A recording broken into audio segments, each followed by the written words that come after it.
छोटी बहू। ठाकुर जी, यही बात सुन रही हूँ मैं कब से, और कान पक गए हैं मेरे तब से। अब सिर्फ इतना बताइए कि यहाँ इस वक्त आप लोग क्यों आए हैं? हम ये घर छोड़कर नहीं जाएंगे भाभी।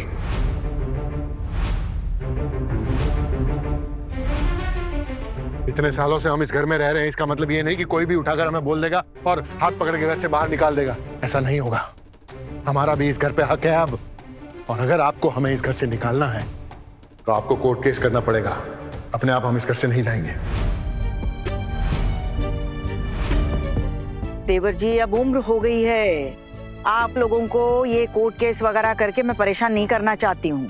आप लोग जैसे यहाँ पर आए थे वैसे ही रहिए। अगर आप लोगों के यहाँ रहने से मुझे दिक्कत होती ना, तो जब आपके दादा ने ये घर बनवाया था तभी आप लोगों को यहाँ लाने से मना कर देती, लेकिन नहीं किया मैंने। चलिए ठीक है, अब आगे बताइए और क्या कहना है। अब हम आपके साथ नहीं रहना चाहते।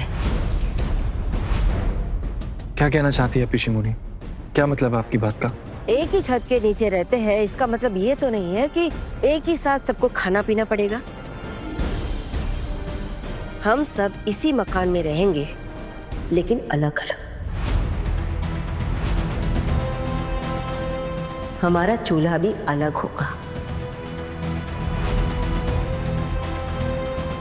शायद यही ठीक रहेगा पिशी माँ। आप लोगों को पता नहीं है, लेकिन आपके बड़े बेटे के पास अब नौकरी नहीं रही है।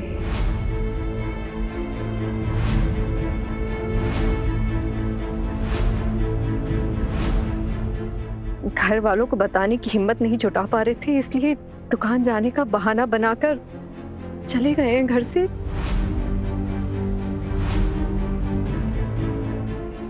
शायद इधर उधर भटक रहे होंगे नौकरी की तलाश में। तो पिशी माँ, अब तो उनके पास नौकरी भी नहीं रही है। अब तो आप सब यही कहेंगे कि आपको हमारा बोझ उठाना पड़ेगा, हमारे खर्चे उठाने पड़ेंगे। इससे अच्छा तो यही है कि हम अपनी जिम्मेदारी खुद ही उठा लें। हमारे पास जितना भी है ना, हम उसमें अपना पालन पोषण कर लेंगे। और मुझे ना आपके बेटे पर पूरा भरोसा है। वो कुछ ना कुछ करके जल्द से जल्द कोई ना कोई नौकरी तो ढूंढ ही लेंगे, अपने परिवार का पेट पालने के लिए। उन्होंने अपनी जिम्मेदारी से कभी मुंह नहीं मोड़ा है। जितना भी किया है ना, दिल से अपनी पत्नी और अपनी बेटी के लिए किया है।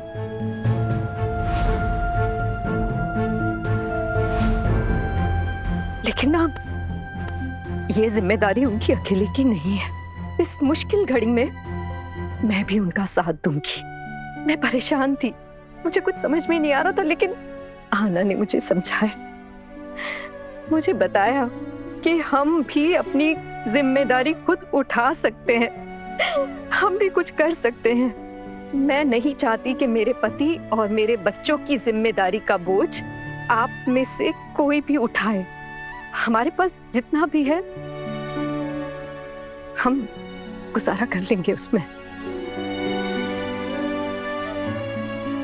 भाभी, अमरदादा के साथ इतना कुछ हो गया और आपने हमें बताया नहीं, क्यों? क्या मिलता बता के? दिलासा तो दूर की बात है, अगर ये बात इन सबको पता चलती ना तो व्यस्त हो जाते उन्हें बुरा भला बोलने के लिए।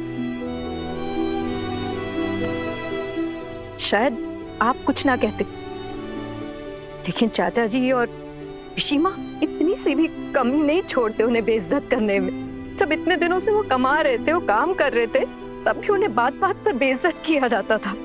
क्यों? क्योंकि उनकी पगार कम थी, घर के खर्चे में ज्यादा नहीं दे पाते थे, इसलिए उन्हें बार बार बेइज्जत किया जाता था।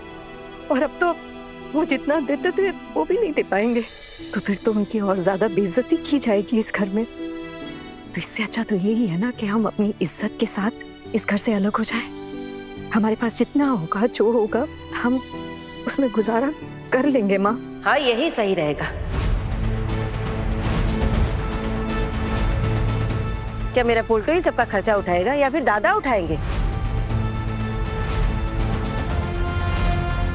और वैसे भी भाभी की पेंशन तो नाम मात्र की है, उसमें क्या होगा? हाँ? और छोटू छोटू कैसे उठाएगा सबका खर्चा अकेले? अरे नहीं नहीं पिशीमोनी, ऐसा बिल्कुल भी नहीं हो सकता। ये माँ, ये ऐसा बिल्कुल भी पॉसिबल नहीं है। मैं इतने लोगों का खर्चा नहीं उठा सकता। दादा भाई हैं, उनका पूरा परिवार है, आहाना आप, और अब तो दीदी भाई भी यहाँ आ गई हैं, तो उनका खर्चा मैं कैसे उठाऊं? मैं नहीं उठा सकता हूं। माँ, आप मुझ पे भरोसा कीजिए। मैं सच्ची बहुत मुश्किल है ये चीज मेरे लिए। मुझे भी तो ये सब अभी पता चला है छोटू। अगर तू ये सब कुछ नहीं कर पाएगा तो ठीक है, जितना हो सकता है उतना कर ले, बाकी तेरी इच्छा। माँ, शादी से पहले आप लोगों ने मुझे पढ़ाया लिखाया था। अगर आपकी इजाजत हो तो मैं बच्चों को ट्यूशन पढ़ाकर आप लोगों की मदद कर सकती हूँ।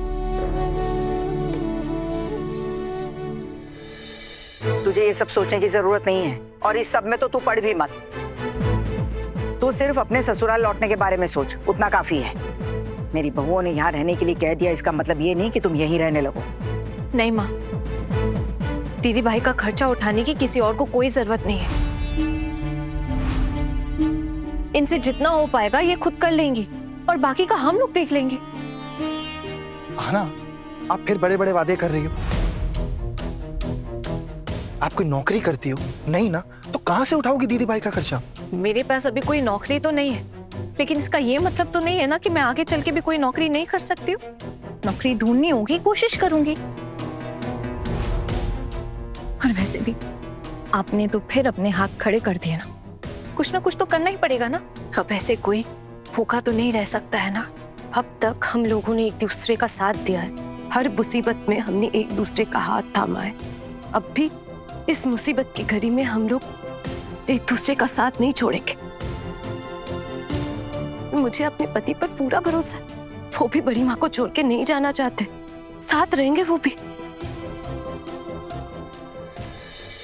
तुम्हारे कहने का क्या मतलब है कि मेरा बेटा मेरे ऊपर खर्चा न करके भाभी की गृहस्थी पे खर्चा करेगा? वाह! नहीं बाबा, मैं ये नहीं कहना चाहती हूँ। मैं बस इतना कहना चाहती हूँ कि बड़ी माँ को छोड़कर अलग नहीं रहना चाहती, और ना तो आप लोगों के साथ अलग गृहस्थी संभालना चाहती हूँ। मिता, तुझे हमारी फिक्र करने की जरूरत नहीं है, और तू बिल्कुल भी चिंता मत कर। तेरी बड़ी माँ इतनी कमजोर नहीं है, संभाल लेगी सब कुछ। एक स्त्री का यही धर्म होता है, अपने सास ससुर की सेवा करना, अपने पति का साथ देना। तू बस उतना कर। बड़ी माँ, धर्म तो और भी बहुत कुछ कहता है। इतने दिनों तक आपने इन सब को अपने सीने से लगा कर रखा है। जिन लोगों के लिए आपने अपना सब कुछ दांव पर लगा दिया, आज वही लोग आपको मुसीबत में फंसा कर भाग रहे। क्या ये धर्म है? घर की बेटी के साथ इतना घटिया बर्ताव किया जा रहा है, और आप भी तो कम नहीं कर रही है ना बड़ी माँ। आप भी चाहती है ना कि दीदी भाई ये घर छोड़कर चली जाए अपने ससुराल, उस ससुराल जहाँ पे इनके साथ इतना बुरा बर्ताव किया जाता है, इतना सताया जाता है, इतनी बेइज्जती की जाती है, यहाँ तक कि इनकी जान को खतरा भी है वहां पर। अगर दीदी भाई मेरी ससुर जी, सासू माँ और पिशी माँ की सगी बेटी होती, तब भी क्या इनके साथ यही किया जाता? नहीं बड़ी माँ, अगर आप लोगों के लिए यही धर्म है तो आप लोग अपना धर्म पालन कीजिए, पर मेरे लिए जो धर्म है मैं उसका पालन करूंगी। बस करो, बहुत लेक्चर हो गया तुम्हारा। और पारो, तुम क्या करने वाली हो? मैं भी मीता का ही रास्ता चुनूंगी।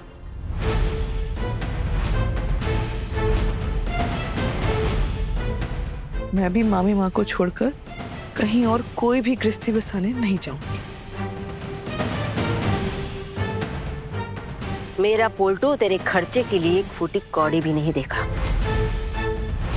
भाभी, मैं आपको एक बात साफ साफ बता देना चाहती हूँ, आज मेरी बहू की बर्बादी के पीछे आपकी छोटी बहू का हाथ है।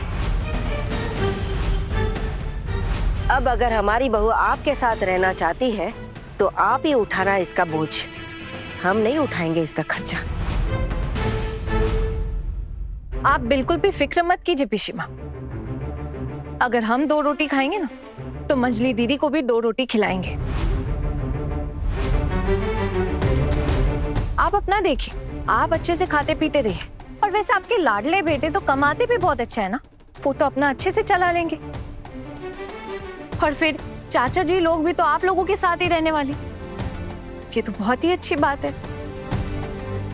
चलिए कर लीजिए आप लोग जैसा चाहते हैं, देखते हैं हम भी आप सब लोग कैसे रह रहे हैं। तुम मुझे डरा रही हो क्या? छोटू, अपनी बीवी को बोल कि मेरे साथ जुबान ना लड़ाए फालतू की। चुप रहने के लिए बोल इसे। अरे मैं क्या समझाऊं पोल्टू दादा? आहाना कुछ सुनती है मेरी जो मैं उसे समझाऊं?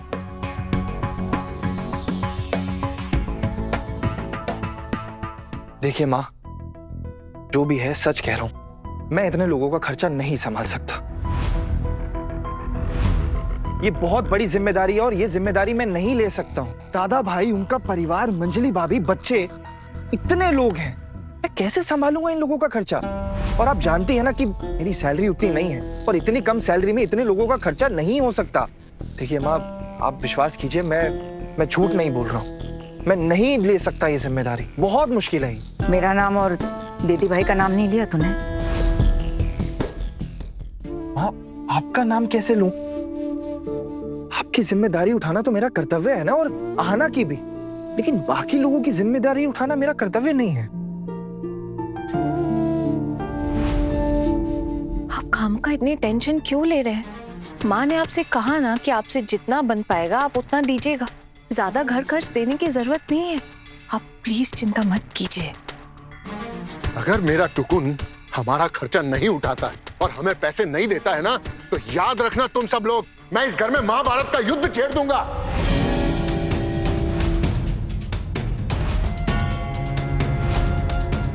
मुझसे बुरा कोई नहीं होगा, और तुम्हें तो मैं उसके बाद इस घर से निकाल के ही रहूंगा, याद रखना तुम लड़की।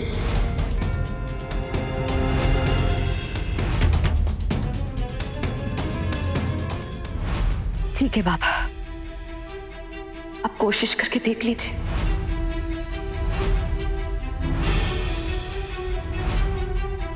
मैं आपके बेटे की जिम्मेदारी हूँ। मैं कहीं भी रहूं, कैसे भी रहूं, मुझे पता है वो जरूर मेरे खर्चे उठाएंगे। आप अगर मेरा खर्चा रुकवाना चाहते हैं तो आप कोशिश कर लीजिए, देखिए हो पाता है कि नहीं। और वैसे भी आपके बेटे ने कभी नहीं कहा था कि वो बंटवारा करना चाहते, अलग होना चाहते। आप ही ने कहा था कितना खर्चा उठाना आपके लिए मुमकिन नहीं है। फिर आपके बेटे तो बाकी पैसे देने के लिए तैयार है ना, किसी की कोई भी कमी नहीं रहने देंगे वो, और ये आप भी जानते हैं बाबा।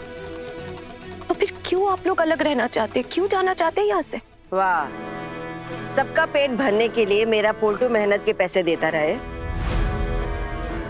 कुछ लोग मुफ्त का खाते रहे और कुछ लोग बैठे बैठे बस ठूसते रहे। इतनी आसानी से मैं अपनी पोल्टू की मेहनत का पैसा किसी को देने नहीं दूंगी। धर्मशाला खोल के नहीं रखा है कहीं हमने।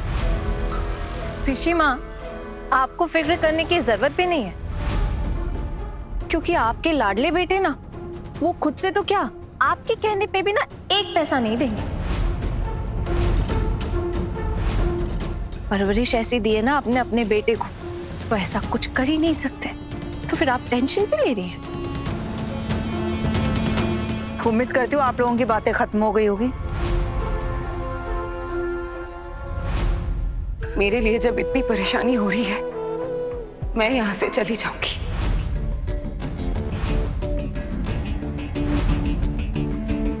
आना, इस बार तुम भी मुझे मत रोकना। नहीं दीदी भाई, मैं आपको किसी भी हालत में वहां नहीं जाने दूंगी। मैंने देखा है उन लोगों ने आपकी क्या हालत कर दी थी। अगर मेरी किस्मत में ये लिखा है तो यही सही। अपनी किस्मत तो मैंने खुद ही चुना था। अगर अब वहां नहीं रह सकती तो इसका मतलब ये तो नहीं कि मैं यहाँ आकर अपने मायके वालों पर बोझ बन के रह जाऊं। मैंने सोच लिया आप लोग बस कुछ ही दिनों के लिए मुझे यहाँ लेकर आए हैं। चाचा जी, उनके श्राद्ध का काम खत्म होते ही मैं वापस लौट जाऊंगी। भाभी मुझे जितना भी रोकने की कोशिश करे, मैं नहीं रुकूंगी। बस कुछ दिनों की बात है। आप में से किसी को भी मेरा बोझ उठाने की कोई जरूरत नहीं है। यही मेरा आखिरी फैसला है। तू जो यहाँ मुंह उठाकर चली आई है, तूने सोचा है कि मोहल्ले वालों से हमें क्या क्या सुनना पड़ रहा है तेरे बारे में? जरा सोचा है तूने कि जिस परिवार से तू नाता तोड़कर चली गई, रिश्ता तोड़कर चली गई, आज थोड़ी सी मुसीबत क्या आई तेरे ऊपर, तुझसे मिलने कोई आ गया तो तू उनके सर पे बैठकर आ गई? ये अच्छा नहीं किया तूने। दीदी भाई, वैसे चाचा जी सही बोल रहे हैं, आपको एक बार आने से पहले सोच लेना चाहिए था।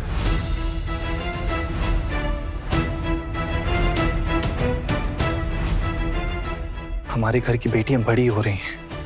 वैसे भी आपके नाम पर जो दाग लगा था, लोग अभी भी उस बारे में बात कर रहे हैं। आपको नहीं लगता कि जब उनकी शादी होगी बच्चों की तो बहुत मुश्किलें होंगी उसमें? छोटू,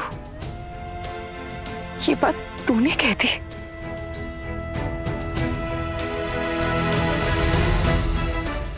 दीदी भाई, मैं सच बोल रहा हूं। मुझे नहीं लगता कि आपको बुरा लगना चाहिए। मेरी बेटी एक लड़के को पसंद करके उससे शादी करके इस घर से गई थी, और वो तो कई साल पुरानी बात है। तो इसमें कौन सी नई बात है? आजकल तो ऐसी कहानियां हर घर में हो रही हैं। तो इससे हमारे घर की बेटियों की शादी पर क्या असर होगा? समाज में रहने के कुछ नियम होते हैं और उन नियमों का पालन करना बहुत जरूरी होता है। और आप भी कुछ टाइम तक उन नियमों का पालन कर रही थी, लेकिन अब अचानक पता नहीं आपको क्या हो गया। और मैं अच्छे से जानता हूं कि ये जो बदलाव आया है, इसके पीछे कौन कौन जिम्मेदार है। लेकिन अब क्या ही कर सकते हैं। कौन कौन नहीं, इकलौती तेरी पत्नी ने सबको भड़काया है। पहले हमारे परिवार की ऐसी हालत कभी नहीं थी। भाभी, आपको जो बताना था वो हमने बता दिया। कल से हम लोग अलग हो रहे हैं, हमारा खाना अलग बनेगा। आपकी बेटी इस घर में रहती है या नहीं रहती, इसमें हमें कोई दिलचस्पी नहीं। हम पीछे का दरवाजा इस्तेमाल करेंगे। आप सबके साथ हमारा अब कोई रिश्ता नहीं।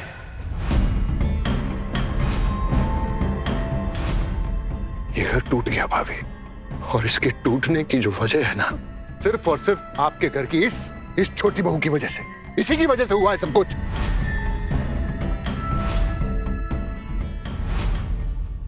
चाचा जी, आप सबके सामने मुझे इतने बड़े पाप का भागीदार बना रहे हैं। देखिएगा, आपका ये मकसद कभी कामयाब नहीं होगा, क्योंकि मैंने कभी भी किसी से अलग होने की बात अपने जहन में आज तक लाई नहीं। मैं तो हमेशा से इस पूरे परिवार को बांध कर रखना चाहती थी, और अब भी यही चाहती हूँ।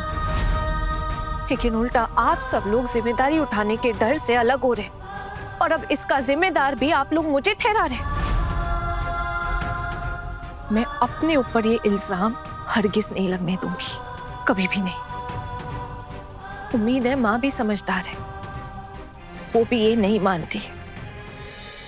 और रही बात दीदी भाई की, तो अगर ये यहाँ नहीं रहना चाहती है तो हम जबरदस्ती नहीं कर सकते, ठीक है ना? हम चारों बहुओं की यही कोशिश रहेगी कि वो यहीं रहे, क्योंकि मेरे जिंदा रहते मैं ऐसा अधर्म कभी नहीं करने वाली हूँ। बहुत कर लिया आप लोगों ने मेरे लिए।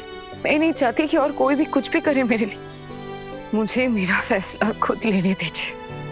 अब आप लोगों के भरोसे मैं जी तो नहीं सकती, मुझे भी अपना देखना पड़ेगा। हाँ ना, बोल लिया तुमने जो बोलना था।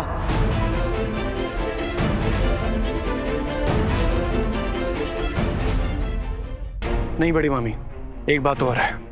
ये आपकी मंजली बहू, ये तो अब हमारे साथ रहना नहीं चाहती। इसका अपने पति के साथ कोई रिश्ता रहा नहीं है अब, तब इसको मैं कोर्ट के चक्कर लगवाऊंगा।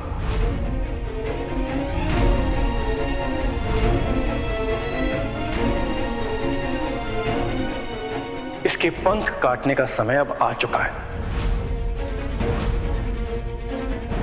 तुझे मजली के साथ जो करना है वो तेरा अपना फैसला है। अब मैंने तो इसे रोका नहीं है। अगर इसकी मर्जी होगी तो रहेगी तुम लोगों के साथ, और अगर नहीं हुई मर्जी उसकी और मेरे साथ रहना चाहेगी तो मैं उसे निराश नहीं करूंगी। अगर 2 मुट्ठी चावल पकते हैं इस घर में तो उसी में से बांट कर हम खा लेंगे। अगर घर में 1 ही रोटी पकती है तो उसे भी बराबर हिस्से में बांटकर खुशी खुशी वो खाएंगे। यही मेरा फर्ज है और यही धर्म है। और उम्मीद करती हूँ ये बात तेरी समझ में आई होगी। और अब मैं नहीं चाहती कि इन सब मामलों में तुम लोग मुझे घसीटो। आखिरकार आपने मेरे परिवार को तोड़ ही दिया ना।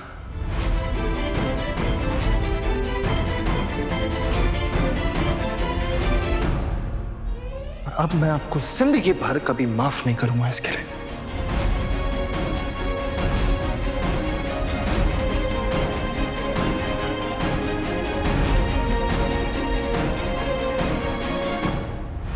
वाह, आप भी तो पोल्टू दा और चाचा जी की सुर में गाने लगे हैं।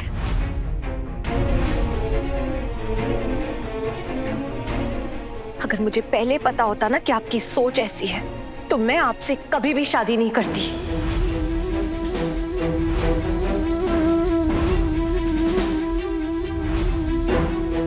खैर, अब क्या ही कर सकते हैं कि जो थोड़ी बहुत अच्छाई बाकी है ना आपके अंदर, जिससे आप कभी कभी सही काम और सही बात कर लेते हैं। बस मैं आशा रखती हूँ एक दिन आप समझ पाएंगे कि इस घर में आज जो कुछ भी हुआ है ना, वो एक साजिश है, फैमिली पॉलिटिक्स है। मुझे दोषी ठहराया गया है, लेकिन मैं इन सब के लिए जरा भी जिम्मेदार नहीं हूं।